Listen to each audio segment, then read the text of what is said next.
And welcome back to my electronic experimenters kit series, Experiment 10, the common collector or emitter follower as it's often known, amplifier.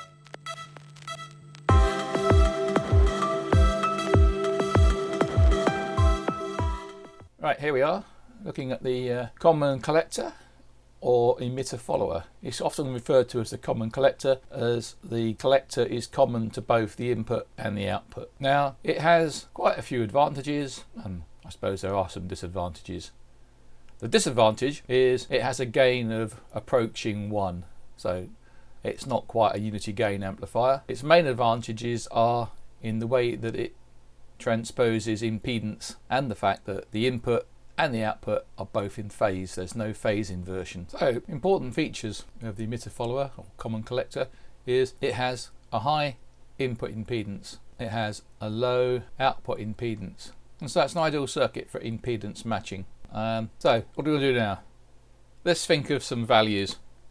We've got 9 volts in, so let's go, we'll set this for mid-rail, 4.5 volts. So that's the voltage we're aiming for. Now, as we know, the voltage on the base will be about 0.6 of a volt higher than that, so we'll bring that over here. Now, I don't want too much current flowing down here, so what if we suggest something like 4 milliamps, something like that. Now, if we go 4.5 milliamps, then it makes this easy. It just becomes a 1k resistor, so quite easy. Now on here we have 5.1 volts across here. We need to supply some base current. Now if we've got 4 milliamps flowing down here, and say even if you've got like a gain of 100, if we have 4.5 milliamps flowing through here, we have a gain say of let's say 100, then we have 45 microamps flowing in here. So if I do our usual thing, let's have 200 microamps flowing down here. So 200 microamps. So to calculate this resistor, we have 5.1 volts divided by 200 microamps. Now that would give us a value of 25,500 ohms, or 25.5k. Well, that's not preferred value, so we'll just go with sticking 27k there. And again, we've got 9 volts, 5.1 against across here, so what does that leave us? 9 makes that 6, 3.9 volts across there at 200 microamps. That gives us a value of 19.5k. It's not a very good value, so we'll just make that 18k. Right, there we have it. Now we've got the values for our circuit. What would it look like on the board? So rather than me showing you me plug it all together, as Blue Peter once said, here's one I made earlier. Right, so let's do a few comparisons. Let's bring in the trusty meter and we'll check the DC bias conditions. Right, so we aimed for 4.5 and what have we got? We have 4.46.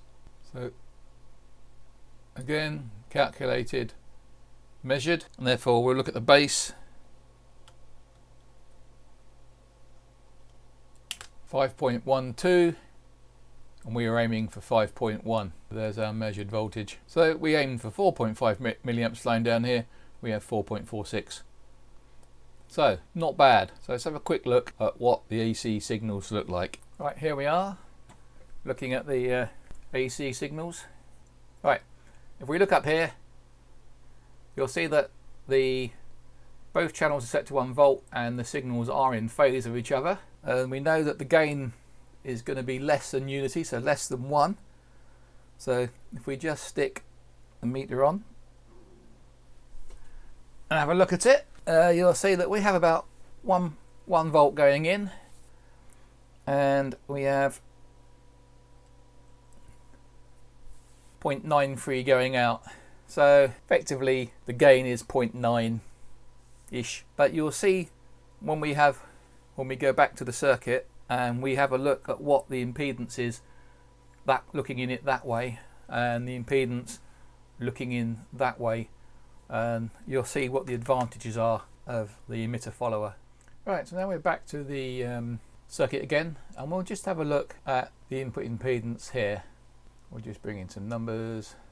Right, and we'll just remember that the two bars effectively means in parallel with. So Z in is R1 in parallel with R2 in parallel with what's seen looking into the base, which is RE dash plus RE times the HFE, and we're going to use HFE as 100 because it's just a number. You can look it up for the chip, but I'm just using a number at the moment as an example. And so you come down here, it's 18k in parallel with 27k in parallel with 6.25 ohms because for little RE dash, because we know that effectively at room temperature there's a 25 ohm here, and then you divide it by the current, 25 millivolts, you divide it by the current of 4.5 milliamps, so I'm saying 4, so a quarter of 25, and so 6.25 ohms plus RE, which is the emitter resistor, which is 1k, and so you calculate all that out. If you've got a calculator that's got x to the minus 1, then it's just that x to the minus 1 plus that x to the minus 1 plus that lot x to the minus 1, and then x to the minus 1 the answer, and it will come out with someone who can't spell ohms. And I don't think the A is next to the S, so maybe it was a finger trouble. So that's the input impedance. So we got about 9k7, so reasonably high input impedance, and we'll just do the same. We'll have a quick look at the output impedance before we look at the calculations for R out or Z out. We need to look for the impedance looking at this. Well, I need to shrink it down a bit, just move it out of the way so I can make room to bring some text in. Right, and so basically to find this impedance, we first need to find sort of the impedance of this end, Rin, which is R1 in parallel with R2 in parallel with RS. And RS is the output impedance of the source connected to the input. Now I've got a 600 ohm signal generator connected to here, so my SigGen is 600 ohms. So Rn is 18k in parallel with 27k in parallel with 600, and that gives us 568 ohms.